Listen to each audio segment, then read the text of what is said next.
Good morning, it's James. I do hope and pray this message finds you and your loved ones peaceful, thriving, and well. And I hope you are ready to have your heart just, you know what, open so wide you go, oh my gosh. Oh my gosh. And if you haven't noticed by now, I am such a nerd when it comes to social sciences and the evolving self and transcendence and self-actualization. That is my jam. I literally could spend all day long looking up research and then finding something of value, something that's cool, something that's hopeful to bring to you every single morning from the treehouse. So this morning, I will not disappoint you if that is your jam as well. And you are sensing that, I just love to hear something that makes me feel possible. This, my dear friend, is going to make you feel super awesomely possible. Awesomely possible? You get my drift. So this came out of the University of Hertfordshire. I think that's how you pronounce it. It's in the UK. And it is a liberal arts college that has a strong affinity for the social sciences. In fact, the faculty there is very, very driven and directed towards helping us to understand the evolving self, the science behind happiness and meaning and purpose, and truly self-actualization.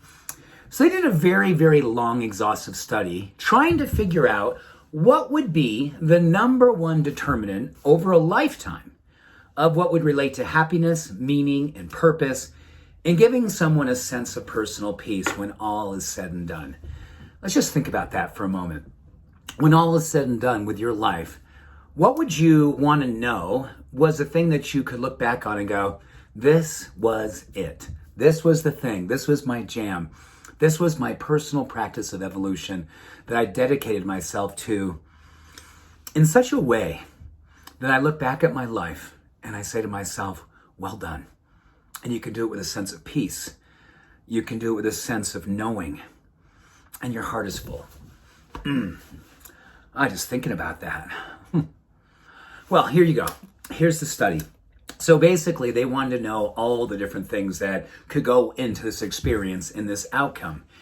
And it was so fascinating because there was a wide variety of answers. There was everything from fame to fortune and friendships, and all these things had some degree of help to create this opportunity for meaning, purpose, and happiness. But one of the things they found that was the most powerful of all of those things was simply self-acceptance. Self-acceptance. Oh my gosh, right? How much time do we spend in our life denying our acceptance of self? When we hear that yearning inside of us and we go, oh my gosh, I know that's my truth, but I'm scared. I'm afraid I'm going to fail. I know that's my heart yearning and calling me forward, but what happens if I'm found out that I don't have what it takes, or if I don't even know if I have what it takes? Well, regardless of how we go about our life, whether we jump into things, whether we hold ourselves back, underneath all of this, with this really, really profound science, is self-acceptance. Just honoring who we are throughout our life, as long as it's our truth. As long as we can love ourselves through this acceptance experience. That is our truth.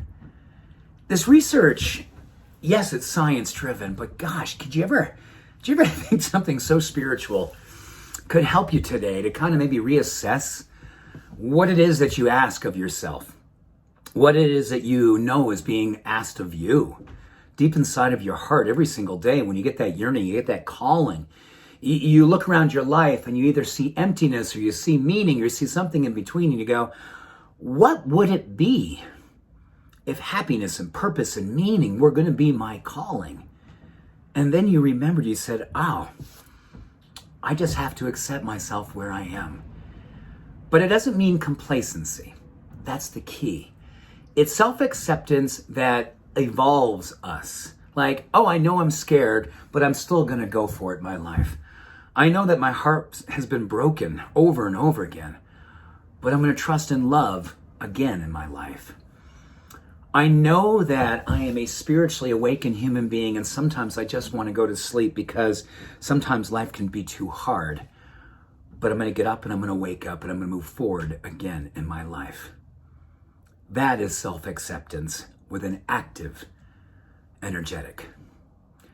It is a beautiful day to kind of consider maybe going out in your life to the end of your life, and not in a morbid way, but in a celebratory way. That when you know that your time is done, you look back and you say, oh my gosh, I accepted myself throughout my life. And then that acceptance gave me permission to continually move forward, to understand more of what made me come alive.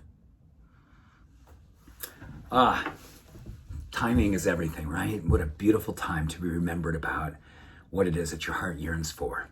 And then listen intently and accept yourself with abandon. It's a perfect demonstration and indication of a life well lived. Good for you. Good for us. Much love. Every blessing. Have a beautiful day. Bye for now.